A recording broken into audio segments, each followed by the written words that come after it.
கிறிஸ்துவுக்குள் அருமையான சகோதர சகோதரிகளுக்கு ஆண்டவராக இயேசு கிறிஸ்துவின் மேலான நாமத்திலே அன்பின் நல்வாழ்த்துக்கள் கூறி இன்றைய தியான வேளைக்கு உங்களை தயவோடு அழைக்கிறோம். அருமையான கர்த்தருடைய பிள்ளைகளே, இன்றைய தியான பகுதி பரிசுத்த மார்க் எழுதின சுவிசேஷம் 3ஆம் அதிகாரம் 14 முதல் 16 வசனங்கள்.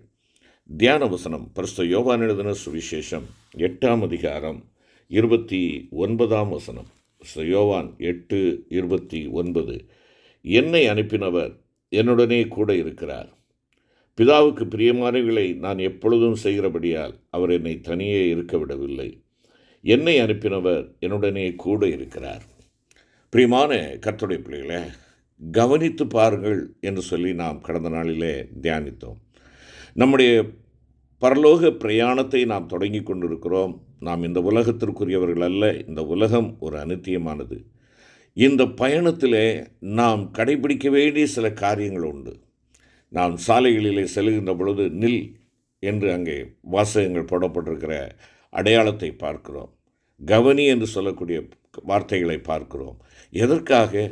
நான் அவசரப்பட்டு எந்த ஒரு காரியத்திலேயும் என்னை நானே பலவீனத்திற்குள்ளாக்கி விடக்கூடாது என்பதற்காக நின்று கவனித்து நான் பார்த்து செல்ல வேண்டும் என்பதைத்தான் ஆண்டவருடைய வார்த்தையை சொல்லுகிறது. ஆம், எனக்கு அன்பான கர்த்தருடைய பிள்ளைகளே, கிறிஸ்தவ ஜீவியத்தில் நாம் கடைபிடிக்க வேண்டிய காரியங்களை கவனித்து பார்க்க வேண்டும்.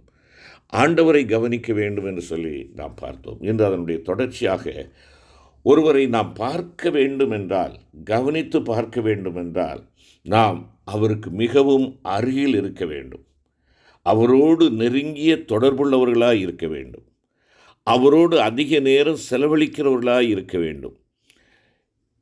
யோபு 22ஆம் அதிகாரம் 21ஆம் வசனம் சொல்லுகிறது, நீர் அவரோடே பழகி சமாதானமாயிரும், அதனால் உமக்கு நன்மை வரும் என்று எழுதப்பட்டுள்ளது. நாம் கர்த்தரோடு நெருங்கி ஜீவிப்போம் என்றால் அவருடைய நற்சுபாவங்களை நாம் சொந்தமாக்கி கொள்ளுவோம்.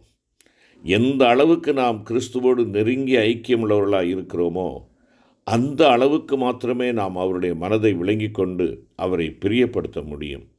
எனவே தான் பவுலப்போஸ்தலன் கொரிந்து சபைக்கு எழுதுகின்ற பொழுது 1வது நிருபத்தில் 2ஆம் அதிகாரத்தில் 16ஆம் வசனத்தில் கூறுகிறார், எங்களுக்கோ கிறிஸ்துவின் சிந்தை உண்டாயிருக்கிறது என்பதாக கூறுகிறார். எங்களுக்கோ கிறிஸ்துவின் சிந்தை உண்டாயிருக்கிறது.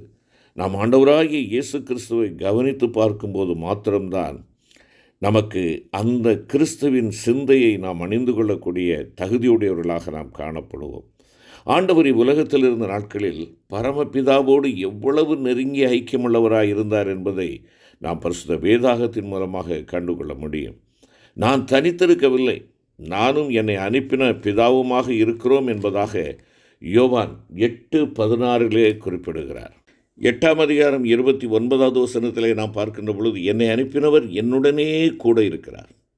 பிதாவுக்கு பிரியமானவைகளை நான் எப்பொழுதும் செய்கிறபடியால் அவர் என்னை தனியே இருக்க விடவில்லை. என்னோடு கூடவே இருக்கிறார். நான் தனித்திருப்பதற்கு என் தேவன் சம்மதிக்கவில்லை. தனித்திருந்தால் என்னுடைய சித்தம் அங்கே மேலோங்கிவிடும். இங்கே என் ஆண்டவரோடு நான் இருக்கிறபடியினாலே அவருடைய சித்தத்தை செய்வதற்கு அவர் எனக்கு வேண்டிய பலனை கொடுக்கிறார் என்பதுதான் இங்கே நாம் கற்றுக்கொள்ளக்கூடிய ஒரு காரியம். அருமையானவர்களே, இந்த வார்த்தைகள் எல்லாம் அவருக்கு இருந்த, ஆண்டவராய் இயேசு கிறிஸ்துவுக்கு இருந்த நெருங்கிய ஐக்கியத்தை தெளிவுபடுத்துகின்றன. அவருடைய போதகத்தை கேட்கவும் அவரிடத்திலிருந்து பல நன்மைகளை பெற்று அனுபவிக்கவும் திரளான ஜனங்கள் எப்போதும் ஆண்டவரை சூழ்ந்திருந்த போதிலும் தங்கள் ஆஸ்திகளால் அவருக்கு உதவி செய்து அவரது ஊழியத்தை ஆதரித்த பலர் அவருக்கு இருந்த போதிலும் 12 சீஷர்களும் வேறே 70 சீஷர்களும் ஊழியத்தில் அவரோடே கூட இருந்த போதிலும் அவருடைய தனிப்பட்ட நெருங்கிய ஐக்கியமோ பரமபிதாவோடு மட்டுமே இருந்தது. அவர் அதிகாலையில் இருட்டோடே எழுந்து ஜெபம் பண்ணும்படி தனியே வனாந்தரமான ஒரு இடத்திற்கு சென்றதாக நாம் வாசிக்கிறோம். ஒரு சந்தர்ப்பத்தில் அவர் ஜனங்களை அனுப்பிவிட்டு தம்முடைய சீஷர்களையும் அக்கறைக்கு செல்லும்படி துரிதப்படுத்திவிட்டு அவரோ தம்முடைய பரமபிதாவோடு ஜெபத்தில் தனித்திருக்கும்படி மலையின் மேல் ஏறினதாக நாம் வாசிக்கிறோம். கடைசியாக அவர் சிலுவையில் தம்முடைய தலையை சாய்த்து தம்முடைய ஜீவனை விட்ட போதும் அவரால் கடைசியாக பேசப்பட்ட வார்த்தைகள், அவர் தாம் மிகவும் அதிகமாக நேசித்த தம்முடைய பிதாவுடன் பேசிய வார்த்தைகளே என்பதை பரிசுத்த லூக்கா 23ஆம் அதிகாரம் 46ஆம் வசனம் குறிப்பிடுகிறதை நாம் பார்க்க முடியும். இயேசு, பிதாவே, உம்முடைய கைகளில் என் ஆவியை ஒப்புவிக்கிறேன் என்று மகா சத்தமாய் கூப்பிட்டு சொன்னார். இப்படி சொல்லி ஜீவனை விட்டார். ஆம், எனக்கு அன்பான கர்த்தருடைய பிள்ளைகளே, கர்த்தராகிய இயேசுவை நாம் கவனித்து பார்க்கும்போது அவர் தம்முடைய பரம பிதாவோடு அவருக்கு இருந்த நெருங்கிய ஐக்கியம் மிக தெள்ள தெளிவாக தெரிகிறதை நாம் பார்க்க முடியும். அருமையானவர்களே, நீங்களும் நானும் நம்முடைய இறுதி சுவாசம் வரை நம்முடைய ஆத்துமநேசராகிய ஆண்டவராகிய இயேசு கிறிஸ்துவோடு மாத்திரமே மிக நெருங்கிய ஐக்கியம் கொள்ளும்படி இது நம்மை ஏவி எழுப்புகிறது என்பதை உணர்ந்து கொள்ள வேண்டும். ஆண்டவராகிய இயேசு கிறிஸ்துவோடு கூடவே இருக்கும்படியாக அவரால் தெரிந்து கொள்ளப்பட்ட 12 பேரில் பேதுரு பிரதானமானவனாய் காணப்பட்டார். பரிசுத்த மார்க் 3:14-16 வசனங்களிலே நாம் அதை பார்க்கிறோம். தெரிந்தெடுக்கப்பட்டவர்கள். ஒரு சந்தர்ப்பத்தில், ஆண்டவரே, காவலிலும் சாவிலும் உம்மை பின்பற்றி வர ஆயத்தமாக இருக்கிறேன் என்பதாக அவன் கூறியதை பரிசுத்த லூக்கா 22:33 வாசிக்கிறோம். அவரிடத்தில் இந்த வார்த்தைகளை கூறிய அவன் தன்னுடைய சோதனை கட்டத்தில் மனுஷருக்கு பயந்து தூரத்திலே அவருக்கு பின் செல்லுகிறவனாய் காணப்பட்டான். பரிசுத்த மத்தேயு 26:58 அதை கூறுகிறது. தன் ஆண்டவரை தான் அறிந்திருக்கிறதை மறுதலிக்கும் அளவிற்கு அது அவனை பின்மாற்றத்திற்குள்ளாக்கியது. அருமையான கர்த்தருடைய பிள்ளையே, நீ நானும் நாம் அறிந்திருக்கிற ஆண்டவரை எவ்விதமாய் அறிக்கை செய்கிறோம்? நீ நானும் அறிந்திருக்கிற ஆண்டவரை நம்முடைய வாயினாலே அறிக்கை செய்யும்படியாக நாம் அழைக்கப்பட்டிருக்கிறோம். நம்முடைய வாழ்க்கையும் அறிக்கை செய்யக்கூடியதாக இருக்க வேண்டும். வாயின் வார்த்தைகளும் வாழ்க்கையின் ஜீவியமும் ஒன்றோடொன்று இணைந்ததாக காணப்பட வேண்டும். நீ அறிந்திருக்கிறாய் அல்லவா, இத்தனை ஆண்டுகள் உன்னை வழிநடத்தி வந்தாரே, உன் தேவனுடைய அற்புதமான வழிநடத்தலை நீ பார்த்தாயே. நீ இந்த உலகத்திலே இருக்கும் பரியந்தம் அவருடைய அடையாளமாகவும் அவருடைய அற்புதமாகவுமாகத்தானே உன்னை இங்கே வைத்திருக்கிறார். நீ ஆண்டவரை அறிக்கை செய்கிறவனாக இருக்கிறாயா, மறுதலிக்கிறவனாக இருக்கிறாயா? உன்னுடைய அறிக்கை நல்லறிக்கையாக இருக்கிறதா? இல்லைனால் அந்த அறிக்கை உன்னை அகால பாதாளத்துக்கு தள்ளக்கூடியதாக இருக்கிறதா? அருமையான கர்த்தருடைய பிள்ளையை யோசித்துப்பார். நீங்களும் நானும் நம்மை அழைத்து நம்மை பரிசுத்தப்படுத்தி நம்மை ஒவ்வொரு நாளும் கரம்பிடித்து வழிநடத்துகிற தேவனுக்கு முன்பாக நாம் அவரை மகிமைப்படுத்தும்படியாக மனுஷருக்கு முன்பாக நாம் இருக்கிற பணியிடங்களில் நம்மை சூழ்ந்திருக்கிறவர்களுக்கு முன்பாக நாம் நல்லறிக்கை செய்கிறவர்களாக காணப்படுகிறோமா? என்னுடைய செயல்பாடுகள் என் ஆண்டவராய் இயேசு கிறிஸ்து என்னோடு இருக்கிறார் என்பதை வெளிப்படுத்துகிறதா? இல்லை என்றால் என் தேவனுக்கு கனவீனத்தை கொண்டு வரக்கூடிய காரியங்கள் என் வாழ்க்கையிலே காணப்படுகிறதா?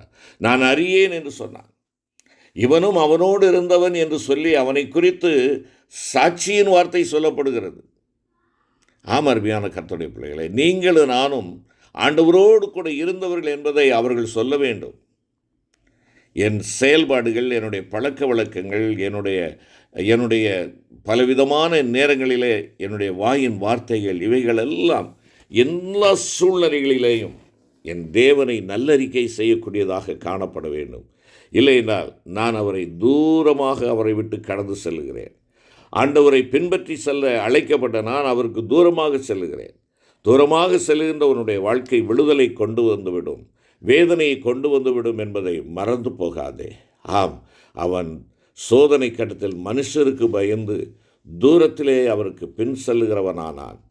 தன் ஆண்டவரை தான் அறிந்திருக்கிறதை மறுதலிக்கும் அளவிற்கு அது அவனை பின்மாற்றத்திற்குள்ளாக்கியது. அருமையான கர்த்தருடைய பிள்ளையே, நீ அழைக்கப்பட்ட அழைப்பை நோக்கிப்பார். உன்னை அழைத்தவருடைய தியாகத்தை நோக்கிப்பார். உன்னை மீட்டுக்கொண்டவர் உனக்காகப்பட்ட பாடுகளை நோக்கிப்பார். அதை பார்ப்போம் என்றால் நீ அவரை விட்டு தூரமாய் அல்ல, அவரோடு கூட இருக்கும்படியாய் நீ செல்ல முடியும். அவரோடு கூட இருக்கின்ற பொழுது மாத்திரமே உனக்கு வேண்டிய சத்துவம், உனக்கு வேண்டிய வல்லமை, உனக்கு வேண்டிய பலன் எல்லாவற்றையும் அவர் உனக்கு கொடுக்க முடியும். ஆம், அருமையான கர்த்தருடைய பிள்ளைகளே, அவன் பின்மாற்றத்திற்குள்ளானான். ஆனாலும் அவன் மேல் மாறாத அன்பும் அவனை குறித்த மாறாத நோக்கமும் கொண்டிருந்த ஆண்டவராகிய இயேசு கிறிஸ்துவோ தாம் உயிர்த்தெழுந்த பின்பாக அவனை தேடி செல்கிறார்.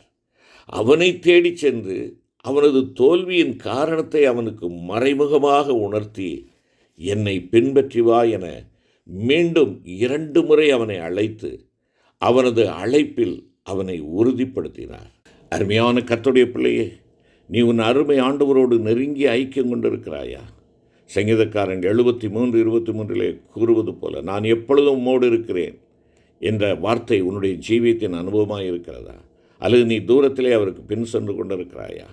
மரணமானாலும் ஜீவனானாலும் உயர்வானாலும் தாழ்வானாலும் யாதொன்றும் கிறிஸ்துவின் அன்பை விட்டு என்னை பிரிக்க முடியாது என்ற நிச்சயித்திருக்கிறேன் என்ற உத்தம அறிக்கையோடு நீ அவரோடு மிக நெருங்கி ஐக்கியம் கொண்டு அவரை பின்பற்றுவாய் என்றால், உன்னில் அன்பு கூறுகிற அவராலே உன் சோதனைகளில் நீ முற்றுமுடிய ஜெயங்கொள்ள முடியும்.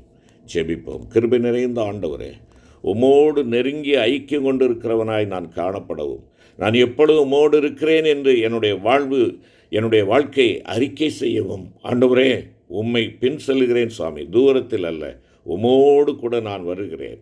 எந்த ஒரு காரியமும் என்னை உம்முடைய ஆண்டவரே அன்பை விட்டு பிரிக்க முடியாது என்று சொல்லி, ஆண்டவரே, நான் ஜெயமுள்ளவனாய் வாழ்வதற்கு உம்முடைய பலத்தை தாரும். மீட்பர் இயேசு கிறிஸ்து மூலம் வேண்டிக் கொள்கிறோம் நல்ல பிதாவே.